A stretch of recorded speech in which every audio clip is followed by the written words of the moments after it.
pertanian karena kita bergerak di pertanian ataupun dari sisi ipteknya, teknologinya. Karena di sini adalah kita sedang meneliti juga dalam rangka untuk penelitian atau riset juga. Jadi kita akan menemukan formula-formula budidaya, cara-cara budidaya yang terbaik setelah melewati beberapa fase, mungkin sekian panen ya. Ya, kita akan menemukan pola yang standar yang itu bisa kita berikan nanti kepada seluruh distributor NASA di Indonesia untuk pertanian modern, semi modern seperti yang kita lihat sekarang ini. Jadi ini greenhouse-nya juga cukup sederhana. Kalau kita lihat di sini hanya memanfaatkan kayu-kayu bekas saja ya, bekasnya gudang kemarin. Terus kemudian atasnya tidak perlu menggunakan seperti yang di atas itu, tapi cukup menggunakan plastik UV. Plastik UV Mas Devi ini yang setiap hari ini berkutat di sini ya, yang beliau juga ahlinya di bidang greenhouse dan hidroponik ya. Jadi latar belakangnya itu saja. Kita akan menunjukkan kepada para pencinta pertanian Indonesia, khususnya para distributor NASA, member NASA, dimanapun Anda berada, bahwa Anda jangan pesimis, walaupun dengan kepemilikan lahan yang sempit pun kita bisa memproduksi sesuatu yang itu secara ekonomi juga bisa sangat menguntungkan sekali. Jadi contohnya ini 70 meter, ini bisa ditanami berapa tanaman Mas total? Ini hampir 500-an. Bayangkan, hanya 70 meter kita bisa menanam 500 tanaman. Bayang, kalau untuk lahan biasa kira-kira setara dengan berapa Mas? 150-an ya. Hah? 150-an ada nggak yang kurang kayaknya? Ya lebih lah, mungkin sekitar 1.000 meter lah ya. Kalau untuk 500 kalau di lahan. di lahan mungkin di atas 1.000 meter mungkin ya. Seperti itu. Jadi ini merupakan wujud sekaligus memberikan contoh kepada Anda semua bahwa yang sempit pun bisa kita optimalkan dengan budidaya seperti ini. Begitu Pak Agus kira-kira. Kemudian saya lihat ini kan banyak berbagai macam varietas-varietas yang ditanam ya Pak ya. Ya. Itu ada varietas apa saja ini Pak? Monggo Pak Debi. Pak Debi Yang tahu. Kebetulan di sini ada beberapa varietas. Yang pertama pakai jenis Golden Legita, kemudian Nyuki nanti, kemudian ada Sakata Glamor, ada Tirani, ada Rangipo, ada Intanon, juga ada Apollo. Memang sengaja di dalam ruang yang sangat terbatas ini kita coba beberapa varietas untuk uji hasil rasa dari nutrisi yang sama itu seperti apa gitu. Nah ini kebetulan kemarin ada di tes, kayaknya breaknya masih masuk di premium karena di atas 13 breaknya. Seperti itu Pak. Oke. Kemudian lanjut Pak Fahmi ya. Ini kan banyak sekali kendala-kendala. Mungkin dalam greenhouse ini kan banyak kendala, mungkin pengaruh sinar, kemudian kelembapan, kemudian bagaimana menjaga suhu ini. Nah, apa kendala-kendala yang dihadapi dalam rangka budidaya melon di greenhouse ini Pak Fahmi? Oke, saya menjawab umum saja, nanti secara detailnya Pak Debi ya yang menggarap setiap hari. Jadi kalau sekarang ini jujur aja yang menjadi kendala kita adalah kurangnya sinar. Itu yang paling utama ya Pak Debi. Karena ternyata pada bulan Juni ini yang kita perkirakan kemarin sinarnya sudah cukup bagus. Karena hujan seharusnya sudah selesai, ternyata di Jogja ini setiap hari masih hujan. Sehingga praktis hanya sekitar setengah hari saja. Mungkin kalau dihitung dari jam 6 pagi atau jam 7 pagi hanya sampai jam 2 siang, jam 2 siang setelah itu hujan. Jadi cukup pendek, sinarnya nggak sampai 7 jam sehari. Jadi jam 7, 7 jam lah ya, 7 jam saja, nggak sampai 10 jam. Ini menjadi hambatan kita karena jelas akan berpengaruh terhadap proses fotosintesa. Terus kemudian selain itu juga bahwa ini karena pertama kali, jadi kita masih mempekerjakan staf yang secara skill itu masih dalam taraf latihan, jadi belum expert sekali, sehingga ada beberapa hal kesalahan dalam perkawinan ya Pak Debi ya, dalam polinasi yang itu lewat jamnya sehingga menghasilkan buah yang tidak sesuai harapan. Terus kemudian kendala lain kalau ini tidak ada ya, karena untuk greenhouse ini praktis untuk pestisida zero. Kita hanya kemarin hanya menggunakan korin sama glio ya. Jadi zero, hanya korin sama glio saja, ternyata berbagai macam OPT itu sudah bisa kita tangani. Tidak ada pemberian pestisida kimia ya. Jadi ini dikatakan melon organik. Ya memang kalau dari pupuknya kita menggunakan pupuk, kalau dari kita itu yang paling kuat adalah Green Star ya. Kalau yang dipakai untuk pemupukan ini. Nah, namun demikian kita sedang menguji juga produk sejenis Abemik, tapi nanti mungkin namanya apakah Nasamik atau apa, yang itu memang khusus nanti akan kita keluarkan untuk NPK ya, NPK khusus untuk greenhouse ya. Jadi nanti akan kita keluarkan, karena kita keluarkan sekarang ini harus berproses izin, sedangkan sekarang ini kita tahu semua bahwa proses perizinan sangat rumit di Indonesia. Jadi kita tunggu saja nanti kita akan keluarkan. Namun demikian produksi sudah bisa kita lakukan sekarang ini. Teknologi sudah finish, sudah kita pegang ya. Jadi itu. Monggo Pak Debi kalau mau nambah secara detail kira-kira permasalahan apa yang Produk NASA yang digunakan tadi yang paling banyak hanya Green Star atau ada yang lain lagi, Pak? Kalau idealnya yang dipakai itu Green Star saja udah cukup ya. Tapi kalau misalnya mau kombinasi menggunakan ini selain Abemik kita ya, menggunakan apa namanya yang baru, yangnya pupuk itu BSA juga nggak masalah ya. Tapi Freetop jangan dulu, karena kita belum meneliti benar Freetop ini efektivitasnya terhadap buah ini, karena Freetop itu kan juga kandungan hormonnya tinggi sekali untuk buah. Betul. Nanti kita akan buatlah di lahan yang lebih luas, kita sekarang sedang siapkan nanti. Monggo. Oke. Ya tadi disampaikan permasalahan yang saat ini sangat dominan itu memang di penyinaran gitu ya. Nah itu mungkin bisa menjadikan review bahwa kalau sinarnya kurang mungkin harus ada rajin pemangkasan sehingga penyinarannya bisa merata seperti itu. Jadi nanti bisa dilakukan seperti itu. Jadi lebih rajin untuk mengamati kondisi tanaman ketika tertutup daun overlap itu bisa dijarangkan seperti itu. Kemudian tadi disampaikan juga bahwa tenaga yang menangani ini memang masih banyak perlu latihan lagi, tetapi dalam kondisi yang sangat terbatas ini dengan hasil yang semacam ini ya sudah alhamdulillah sudah cukup memuaskan gitu. Mungkin itu. Oke, terima kasih. Mungkin itu banyak kendala-kendala yang sudah disampaikan, tapi alhamdulillah lewat inovasi-inovasi yang luar biasa ini ternyata hasilnya juga sudah luar biasa di samping kendala-kendala itu. Nah, untuk lebih jelasnya nanti kita bisa melihat ya berapa ya, biasanya kalau ukuran melon itu kan ada bricknya ya, tingkat kemanisan. Ternyata di sini tingkat kemanisannya juga sudah luar biasa ya Pak ya. Sudah mencapai berapa Pak? Selalu di atas 13. Jadi 13 ya. Minimal itu 13, kemarin 14 malah. 14. Melon umum di luar sana itu paling sekitar di bawah 10 ya Mas? Di bawah 10. Jadi kalau kita tanam di lahan biasa itu biasanya masih di bawah 10. Tapi karena kita ini benar-benar memanjakan melon dengan menggunakan nutrisi yang sangat cukup lewat air ya, lewat sirkulasi air, itu bisa mencapai di atas 14. Itu panen ya. Kalau dibiarkan 2-3 hari itu bisa sampai 17-18. Itu pengalaman kami. Nah, kita bisa melihat ya bricknya yang benar berapa. Kita akan brick itu apa? Oh ya, brick itu kadar gula. Jadi brick itu kadar gula dengan menggunakan alat refraktometer namanya ya. Mungkin bisa tunjukkan Mas Dewi. Ini adalah alatnya.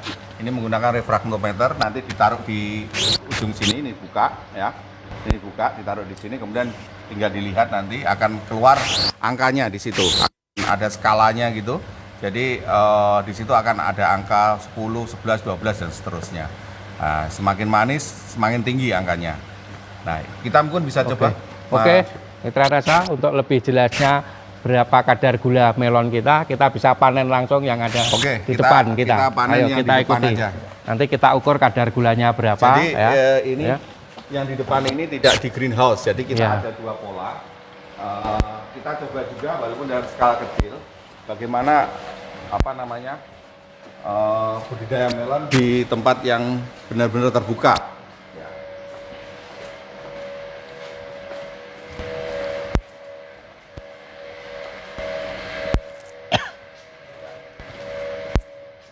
Sing ndi, Bang? Mana? Tadi yang mau dipanen mana ini? Boleh yang kuning, boleh Yang kuning aja yang menarik, yang gede itu ya. cukup. Nih, Mitra Nasa, Nah, nanti kita bisa ukur breaknya, anu, guntingnya mana? guntingnya. Ya. Nanti kita ukur ya, tapi ukur fresh. Nanti kita ukur dulu yang fresh sama yang sudah disimpan sekitar 3-4 hari. Ya, ini tunjukkan Nih. Pak Gus. Ini Nanti kita ukur, ini yang fresh langsung dari apa? fresh from the oven. Langsung panen ya. Nanti sama yang sudah kita panen kita Ya. bandingkan. Oke, kita kembali ke sana sambil mengukur. Ayo Mas, kita ke sana. Jadi sebenarnya kalau berani seperti yang mungkin bisa sedikit Mas Dimas saya jelaskan. Ini modalnya nggak terlalu besar. Jadi ini hanya memanfaatkan ukuran ruang kurang lebih sekitar 2,5 kali 3 lah ya, atau ya 2,5 kali 3. Jadi 7,5 meter saja. Itu ternyata kita bisa memproduksi melon dengan jumlah ya kita hitung aja 1, 2, 3, 4, 5, 60 ya Mas ya. 60 bayangkan. Hanya ruangan 7,5 meter kita bisa nanam melon sampai 60. Dan ini tidak hanya untuk melon saja, bisa Anda pakai semangka dan sebagainya. Jadi nanti ada semacam training panduan kalau misalnya suatu saat diperkenankan akan kita isi tentang bagaimana budidaya melon di greenhouse ya lewat streaming NASA.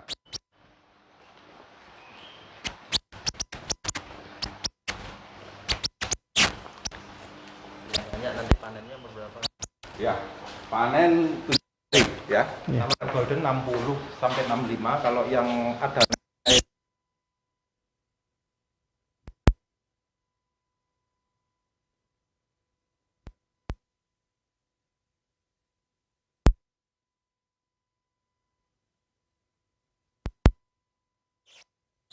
ini mungkin contoh yang seperti ini yang 70. Nah, ini yang umurnya 70 hari ini Mas. 7 harian. Sudah panen. Tapi manis sekali ini nanti. Dalamnya oranye ya Mas. Oranye. Ini belum bisa dipanen Ini karena nyawa tadi. Ini tanam.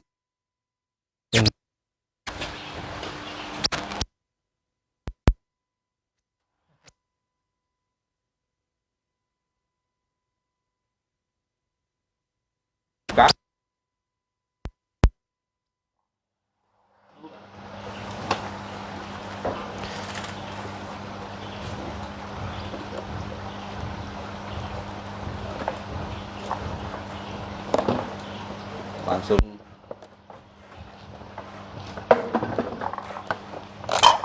oke. Nah, ini bentuknya seperti itu. Mas Devi mungkin bisa dibantu untuk pengukurannya. Iya, Di anu sedikit aja, sedikit. biar aja nggak apa-apa, belah miring dulu. Nah, Iya. Kita potong.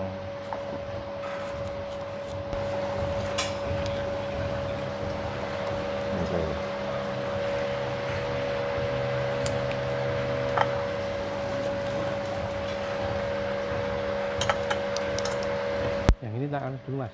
boleh. Gimana, manis? Ini yang masih fresh, ini yang sudah 3 harian. Berapa Mas? Bisa ditunjukkan. Rendah banget ya. Hmm? Rendah banget. Siap.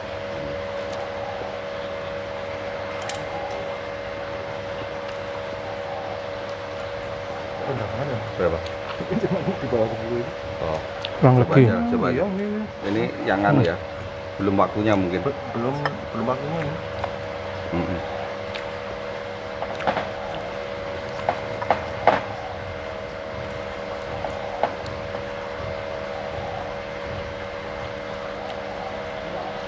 Gak apa-apa kan disebutnya aja 9 lah. 9. Mm-mm. Ini jadi ini tadi dari hasil pengukuran ini ternyata tidak sesuai harapan ya, karena sebenarnya ini belum waktunya petik ini. Ini masih perlu sekitar kurang lebih 5 hari ya Mas ya, 5 hari lagi, seminggu lagi ini baru. Nah, ini yang kita yang petik kemarin berapa Mas? Ini 10 ini.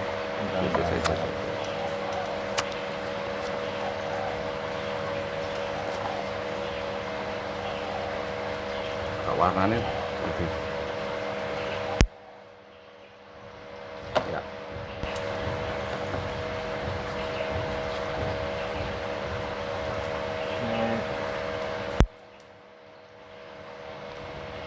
Nah, 17 ini. Ini yang matang ini belum. Nah, ini bisa nggak ini di anu? Bisa. Coba Mas. Coba. Ini yang sudah Ini yang layak sudah dipetik. 2-3 hari Iya. di peram, ini breaknya atau kadar gulanya 17 bisa dilihat, bisa nggak?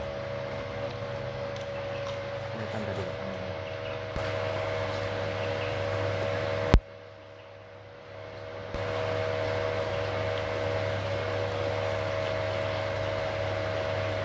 Tidak ada Mas. 20 malah. Enggak, itu masih di bawah 20.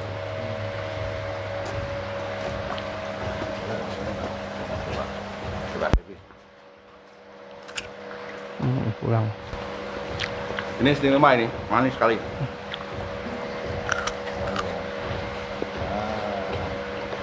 Sing ndi mau Pak? Hmm? Iki wae. Ini.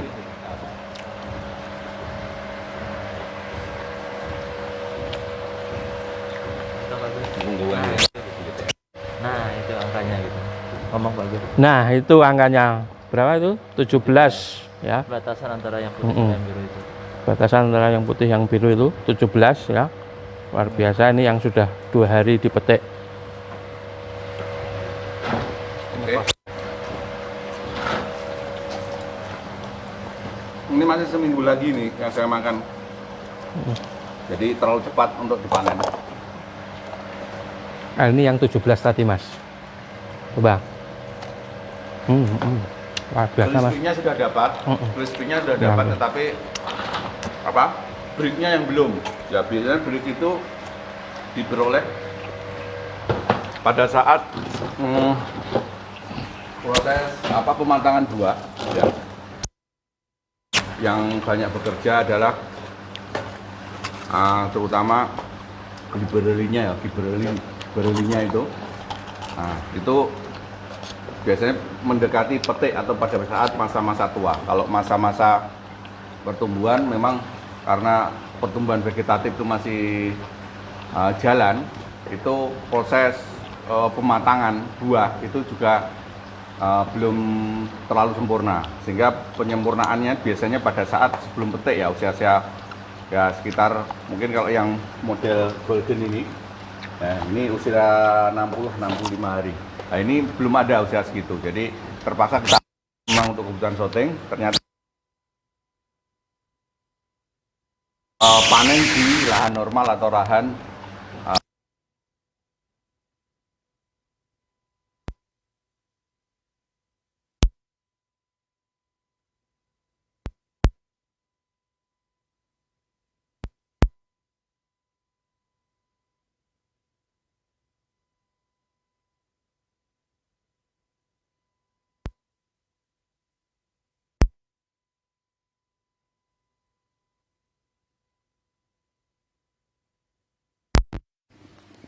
teknologi 4.0. Jadi nanti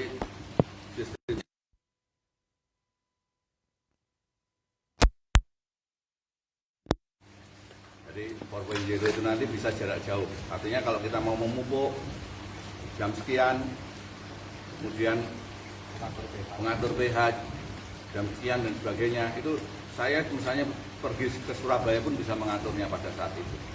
Ini yang sedang kita kerjakan di lahan yang lebih luas. Mungkin karena sekarang ini masih belum ada tanamannya, jadi kita belum bisa rekaman di sana karena proses penyelesaian greenhouse-nya. Jadi kepada saudara-saudara yang sementara ini mungkin tidak suka dengan pertanian, karena pertanian dengan identik hal-hal yang kotor, pertanian itu identik dengan kandang ya, yang bau dan sebagainya. Nah, ini jadi pilihan pada Anda. Nah, ini jadi pilihan pada Anda. Memang ini di awal kita investasi, namun investasi itu kita bisa sesuaikan dengan kantong kita. Tidak harus seperti ini, tidak harus menggunakan besi seperti ini, ya. Bisa menggunakan bambu, bisa menggunakan kayu sekitar rumah, ya. Itu bisa kreativitas Anda, ya. Adapun netnya nanti misalnya butuh net itu bisa menghubungi TS dari NASA. Nah, kalau nggak tahu tempatnya, tapi kalau tahu tempatnya sebenarnya di setiap kota ada ya Mas ya. Setiap kota ada, ya. Setiap kota ada. Kebutuhan untuk greenhouse setiap kota ada. Nanti kita konsultani siapa yang mau bikin greenhouse ya. Jadi seperti contohnya saya sebut aja nama karena kebetulan distributor NASA itu banyak yang kenal, yaitu Pak Kusnanto ya, Kusnanto Blitar. Itu greenhouse 500 meter persegi itu hanya butuh biaya ya untuk greenhouse saja di luar tanaman ya. Itu kurang lebih hanya 30 juta saja. Ini murah sekali itu. Ya, murah sekali. Berarti kan kalau kita mau seperti ini, berarti bagi 10 hanya 3 juta kan? 3 juta. Hanya 3 juta udah selesai. Dan memanfaatkan lahan kurang lebih sekitar 100 meter persegi. Dan itu sudah bisa sampai tadi berapa ratus? 500 pohon. 500 titik tanaman. Nah, jadi ini masukan kepada saudara-saudara generasi penerus pertanian ya, yang banyak sekarang ini meninggalkan dunia pertanian karena mereka melihat pertanian identik dengan suatu hal yang kotor, ya bau dan sebagainya. Ini alternatif pertanian masa depan ya. Nah, alternatif pertanian bukan untuk membunuh pertanian tradisional, tapi ini adalah alternatif. Silahkan dipilih. Ini jangka panjang, bisa sampai 10 tahun ini ya. Tanpa perawatan bisa sampai 10 tahun. Tapi kalau misalnya pakai plastik 6 tahun 7 tahun baru diganti plastiknya. Jadi begitu kira-kira gambaran tentang pertanian greenhouse atau hidroponik ya. Ya seperti itu. Mungkin suatu saat kita mau mengadakan pelatihan entah itu offline atau Zoom atau online atau untuk membahas mengenai pertanian hidroponik ini, karena hidroponik ini kalau mau menggunakan sistem yang seperti yang kita miliki ini ya, saya pikir semuanya memang harus mempelajarinya, kelasnya sudah harusnya seperti ini, jangan pelajari yang sederhana. Nah, kalau ini mau di downgrade ke sederhana itu lebih mudah, tapi kalau kita belajar yang sederhana dulu ya, kemudian suatu saat kita ingin yang lebih tinggi ya, bahan-bahannya lebih tinggi, kemudian sistem budidayanya lebih tinggi, itu akan kesulitan. Nah, makanya lebih bagus yang lebih tinggi saja kita kuasai, sehingga ketika kita downgrade ke yang lebih rendah, itu lebih mudah bagi kita. Ya, seperti ini harus ada mungkin saya tunjukkan Mas Dimas, ada ininya ada tandon airnya seperti ini, bisa.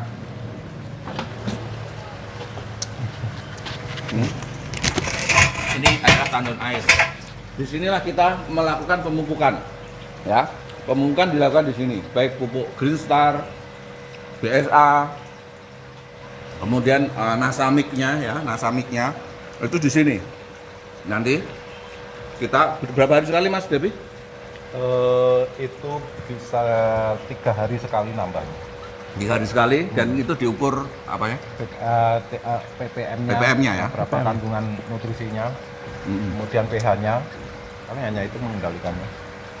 Jadi yang dijaga apa Mas? Yang dijaga supaya stabil ppm-nya? Ya ppm-nya berkisar itu berapa kalau berkisar 800 ya, kita termasuk ada alatnya Mas, bisa tunjukkan?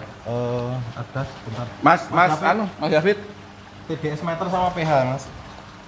Jadi itu yang harus dikendalikan di sehari-harinya ya, ppm-nya Sekali. nggak Garis boleh sekali. nggak boleh Irit malah. turun, nggak boleh kelebihan. Kalau Ringnya berapa Mas? ringnya ya itu 800 itu paling naik. Boleh 50, tapi di bawahnya juga 50, diusahakan seperti itu. 850, 750 sampai 850 lah, ya. ya, kayak gitu. Terus untuk pH-nya itu nggak boleh di bawah 5,5. Jadi 5,5 sampai 6. Jadi Kita pH-nya itu. sekalian ngukur TDS-nya, Mas David.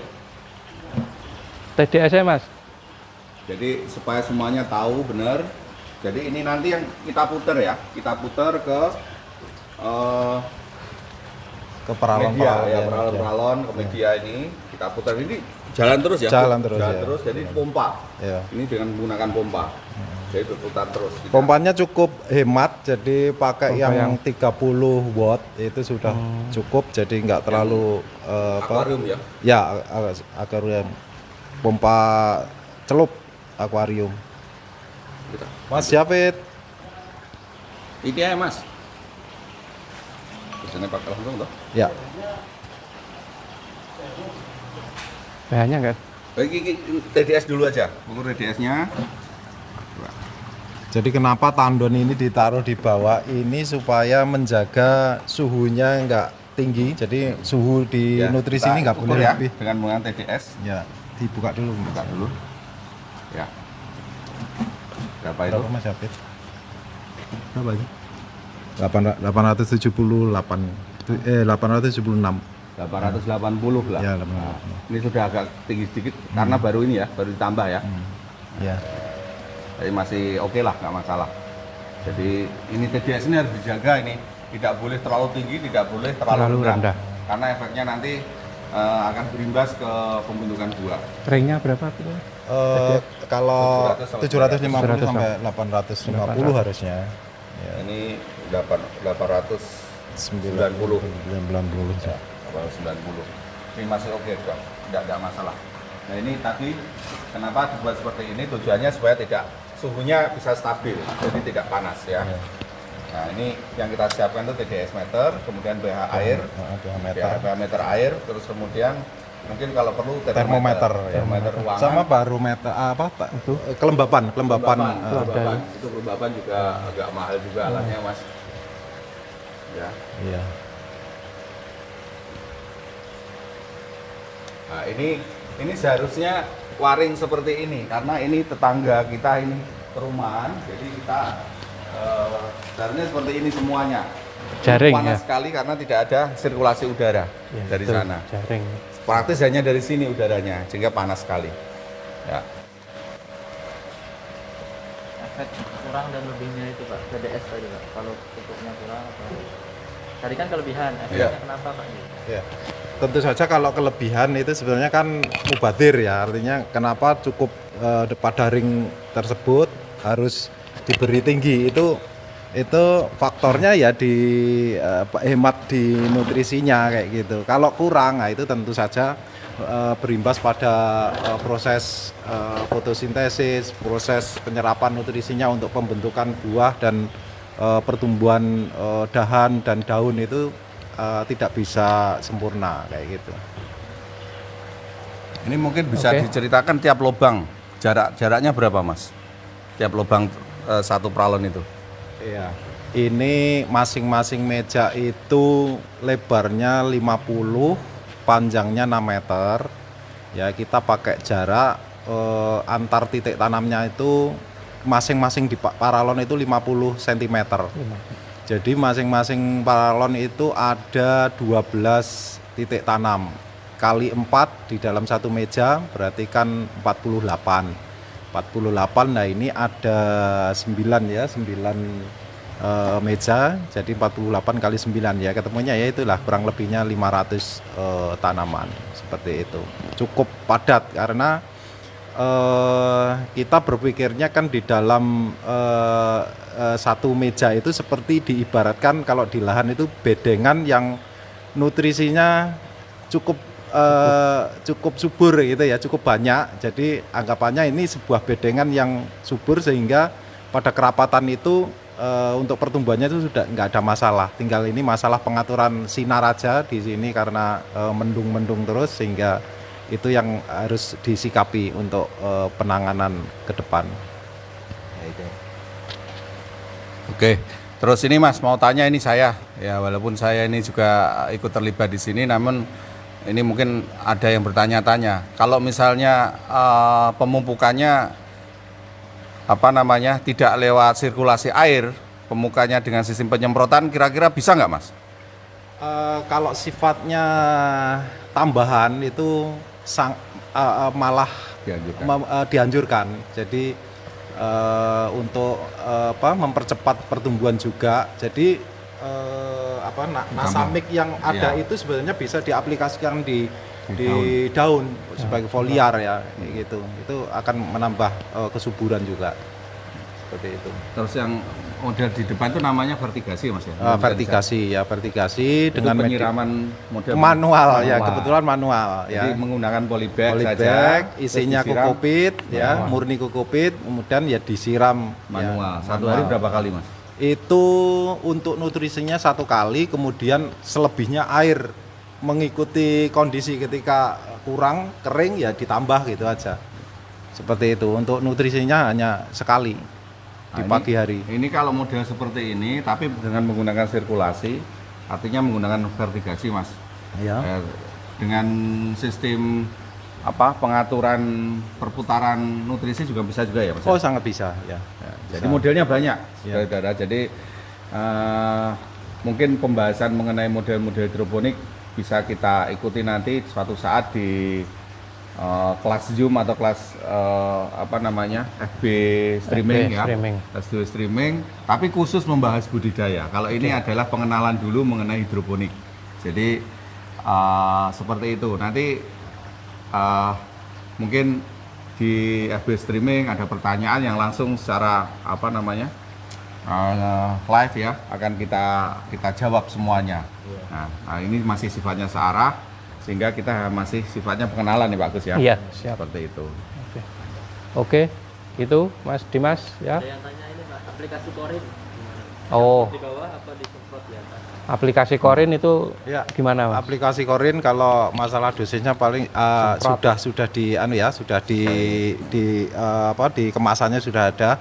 Itu selama aplikasi di sini kita semprot dari batang sampai ke semua daun, bawah daun, atas daun. Bahkan dari ini media. Ya, dari media. Kita semprot sampai atas. Kita mandikan lah dengan Korin. Ya. Sangat efektif, tidak ada gangguan hama dan penyakit nggak kita temukan sampai dengan panen. Jadi buahnya sehat tanpa pestisida. Ada lagi yang ditanyakan? Ada yang ditanyakan lagi Mas? Oke. Sudah. Demikian Mitra NASA, bincang-bincang kami dengan Pak Fahmi Rosadi dan Pak Derby. Nanti kita bisa ikuti inovasi-inovasi apa lagi yang akan beliau sampaikan kepada kita, terutama untuk budidaya melon ini. Nah, sampai ketemu di inovasi-inovasi beliau selanjutnya. Dari kami kurang lebihnya mohon maaf apabila ada kekurangan, dan tetap semangat pagi. Luar biasa. Terima kasih untuk semuanya. Sukses buat semuanya. Ya. Mas Gus masuk grup nggak pertanyaan bisa mengikuti.